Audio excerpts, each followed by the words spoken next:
Next इसके folding का यहाँ पर डिटेल्स है, I do, we do, you do. फिर यहाँ पर सीखने सिखाने के सिद्धांत में, यूनिवर्सल डिजाइन में विभिन्न सामग्री, विभिन्न तरीके व्यक्त करने के विभिन्न तरीके, 3 चीज़ें हैं। विभिन्न सामग्री, कितनी भी सामग्री हो उसमें हम TLM भी यूज कर सकते हैं। ठीक है, TLM कैसे यूज कर सकते हैं? जैसे आप अपना मोबाइल रिकॉर्डिंग चालू करके दीजिए, या कोई भी मोबाइल दीजिए हमको रिकॉर्डिंग चालू करके।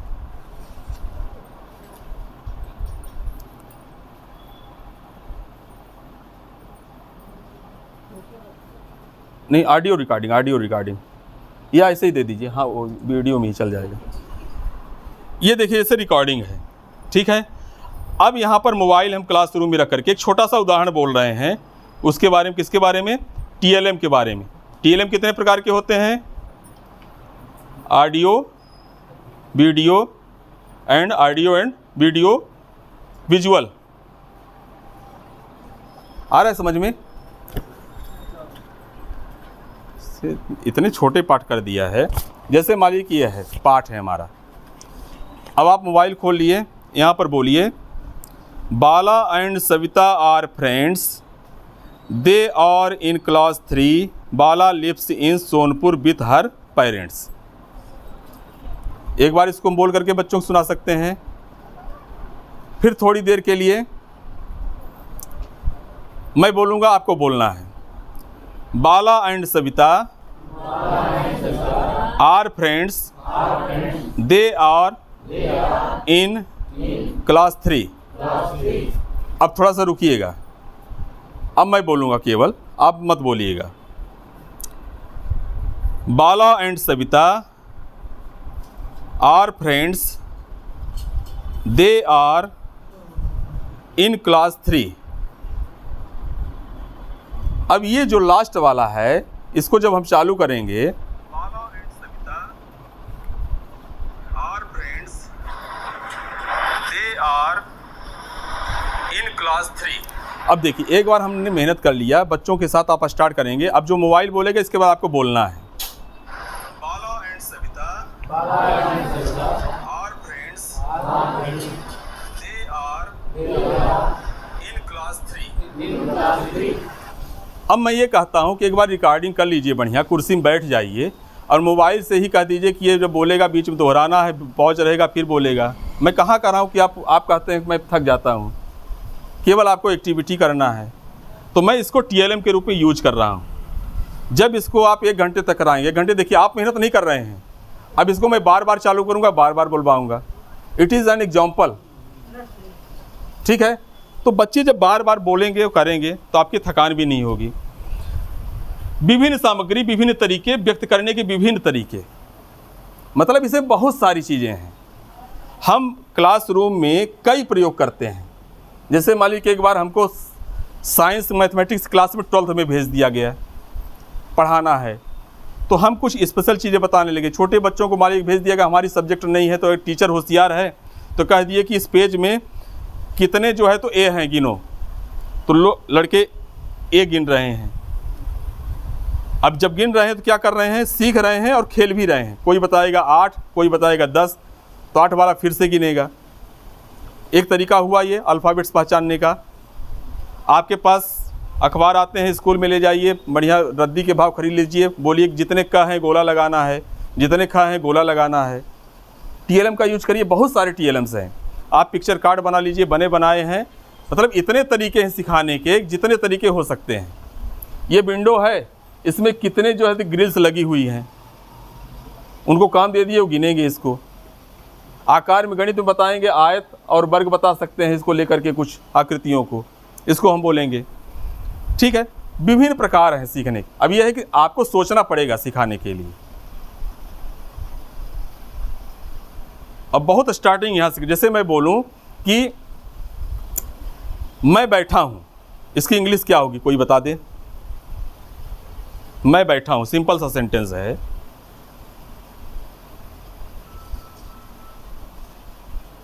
साइलेंट है चारों तरफ। नहीं, देखिए आई सिट कहेंगे तो मैं बैठता हूँ होगा।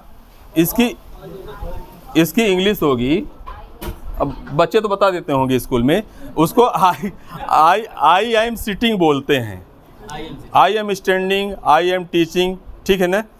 इस तरह से अब ये कब आता है? जब अभिव्यक्ति आती है बोलने में। क्या हो गया? अच्छा, चालू है क्या? ठीक, ओके। नेक्स्ट, सीखने सिखाने के सिद्धांत यहाँ पर ये सब। हाँ, readiness, auditory awareness, auditory discrimination, auditory memory, joint attention. इसके अंतर्गत हम ये जानना चाहेंगे, जब ध्वनि जागरूकता की बात आती है तो उसमें हम डिस्क्रिमिनेशन मतलब जो विविध शब्द हैं बार बार उसका उच्चारण करा करके सिखाने का प्रयास करना। ऑडिटरी मेमोरी में बात जाती है। ध्यान दीजिएगा कि छोटे बच्चे होते हैं, यदि याद कर सकते हैं तो याद करने फोकस्ड करिएगा उनको। बहुत सारी चीज़ें जो बचपन में याद होती हैं तो बात मेमोरी ज़्यादा होती है। क्या बात है? कुछ पूछना चाहते हैं? क्या मैं बोल रहा था? मैं क्या अभी बोला हूँ? मेमोरी ज़्यादा होती है, समझ कम होती है। उम्र के साथ मेमोरी कम होती है, समझ बढ़ती है। छोटे बच्चे जल्दी याद करते हैं, लेकिन इस पर दबाव नहीं डालना है। हमारा NEP कहता है कि रटंत विद्या से मुक्ति दिलाना है। तो उसका तात्पर्य यह है कि रटंत विद्या को एक्टिविटी में आपको डालना है, कोई ऐसा करने लगे। उसका तात्पर्य वो वाला है, तोता रटंत, शिकारी आता है, जाल फैलाता है, दाने का लोभ दिखाता है, जाल में नहीं फंसना चाहिए। तोते याद कर लिए, जाल में फंस गए, तो वह विद्या किसी काम की नहीं है। जैसे आप स्कूल में जाएं तो आप बोल दिए कि इसके फोल्डिंग जानता हूँ, मैं UDL जानता हूँ, यूनिवर्सल डिज़ाइन लर्निंग जानता हूँ, NEP जानता हूँ, लेकिन आपके बच्चे पढ़ना नहीं जानते तो आप कुछ नहीं जानते हैं। यह मंत्र केवल तब काम देगा जब स्कूल के बच्चे जानेंगे। तो मेमोरी की बात मैं कर रहा था। तो मेमोरी में आपको यदि सीख लेते हैं तो सिखा देना है। जैसे मान लीजिए कि संस्कृत का शब्द रूप है रामा राम रामा रामम रामो रामा रामेण रामा भ्यमे रामाय रामा रामा रमे रामा रामा रमे राम श्री राम रामा रामा रामे रमे से रामे रामो रामा। इंग्लिश में the woods already dark and deep but I promise to keep and mind to go before the sleep and mind to go before the sleep. ये याद है सब कुछ। सामाजिक विज्ञान में भैंस चराते हुए याद किया थे कक्षा 6वीं में। हम भारत के लोग भारत को एक संपूर्ण प्रभुत्व संपन्न समाजवादी पंथनिरपेक्ष लोकतंत्र राज्य बनाने के लिए था। उसके समस्त नागरिकों को सामाजिक आर्थिक राजनीतिक न्याय विचार व्यक्ति धर्म उपासना की स्वतंत्रता प्रतिष्ठा और सत्ता प्राप्त करने के लिए व्यक्ति दृढ़ संकल्प होकर अपनी समाजवादी 26 नवंबर सन 1949 ईस्वी मित मार्च 7वीं समिति 2026 में कहते द्वारा संविधान को अंगीकृत नियमित और आत्मार्पित करते हैं। This is the memory. पहाड़ा, कविता, वोकाबुलरी यदि बच्चे याद कर लें तो याद करा दीजिए, लेकिन दबाव मत डालिएगा, ठीक है। उनको समझा करके, फिर जैसे मान ली किसी की याददाश्त तेज नहीं होती तो समझा करके याद कराना। लेकिन NEP में लिखा गया है कि रटंत विद्या से मुक्ति दिलाना। उसका तात्पर्य यह है, ऐसा समझिए व्यावहारिक रूप से। पहले क्या होता था कि कक्षा 3 पाठ 3 का प्रश्नोत्तर कल याद करके आना है।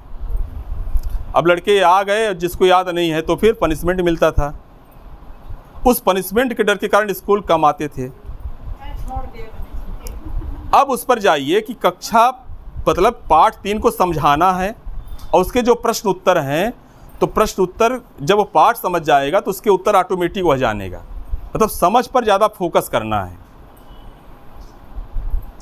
आ रही बात समझ में भाई? जैसे मान लीजिए कि कोई ऐसे ऐसे पाठ हैं, उसके प्रश्नोत्तर याद करने से कोई फायदा नहीं है जीवन में।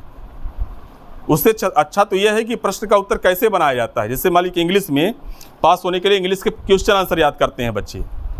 इससे अच्छा है कि ग्रामर पढ़ करके उसका उत्तर कैसे लिखा जाता है, सेंटेंस स्ट्रक्चर सीख रहे हैं तो जीवन भर काम आएगा। उस मेहनत पर टीचर फोकस करे। जैसे मान लीजिए कि आप लोग अभी इंग्लिश नहीं बोल पा रहे हैं, नहीं समझ पा रहे हैं, इसका सीधा कारण है कि परीक्षा पास करने के लिए पढ़े हैं। तो कुल मिलाकर के हमारी टीचिंग ऐसी हो कि परीक्षा पास करना उद्देश्य न हो, जबकि जानकारी हो, जाने। क्लियर? इतना समझ में आ रहा है? ओके। नेक्स्ट है हमारा एरिया ऑफ लैंग्वेज में लैंग्वेज लर्निंग, सुनना, बोलना, पढ़ना, लिखना, ये भी चारों चर्चा हो चुकी हैं। Listening, speaking, reading and writing. ये डेमो है इसका। ये फिर आकलन यहाँ पर शुरू हुआ, जो भी चर्चा हुई है इसके पहले मोटी मोटी, ठीक है। आकलन में क्या करेंगे, ये साप्ताहिक आकलन, 5 दिन पढ़ाना, 6वें दिन असेसमेंट करना उसका। आवधिक आकलन में 10वां, 20वां और 30वां हमारा सप्ताह आवधिक आकलन का रहेगा। इसके पहले का जैसे मान लीजिए कि 20वां सप्ताह है, तो 20वें सप्ताह में जब हम जाएंगे तो 11 से 19 तक का 70% और इसके पहले का हम 30% लेंगे। इसको डिटेल से भी इसका आएगा तो पूरा क्लियर होगा। नेक्स्ट है असेसमेंट ऑडियो। देखिए टीएलएम आ गया। Audio TLM, video TLM and audio visual. Audio TLM से तात्पर्य है कि हम कोई भी चीज़ सुना करके, आजकल मोबाइल सभी के पास है, mobile is the good tools to teach the students. यदि इस मोबाइल का प्रयोग हम टीएलएम के रूप में करें, जैसे मान लीजिए कोई पोएम है, इस पोएम को यूट्यूब में डाल दीजिए, बहुत अच्छे वीडियोज़ हैं, मेरे स्वयं के वीडियोज़ आपको बहुत सारे मिल जाएंगे, बच्चों को सुनाइए, एक्टिविटी कराइए। विजुअल भी है, दिखाई भी देगा, ऑडियो वीडियो दोनों हैं, तो इस तरह से इसका भी यूज हम कर सकते हैं। एक चीज़ और आप अच्छी तरह से कर सकते हैं, मान लीजिए कि इसका साउंड कम है तो ब्लूटूथ स्पीकर आता है, 200-300 रुपये से लेकर के 400-500 तक अच्छा मिल जाता है। ब्लूटूथ से कनेक्ट करके और अपनी क्लासरूम में तेज़ आवाज़ में बच्चों को सुना करके अच्छे से हम प्रैक्टिस करा सकते हैं, ठीक है। नेक्स्ट टीएलएम के बारे में है, क्यों महत्वपूर्ण है, कैसे महत्वपूर्ण है, मॉक क्लास। ओके, अब यहाँ पर टीपीआर को लेकर के, टीएलएम को लेकर के, यूडीएल को लेकर के एक लेसन है, उस लेसन पर हम थोड़ा सा काम करेंगे, फिर आगे बढ़ेंगे। स्टॉप कर दीजिए यहीं पर अभी।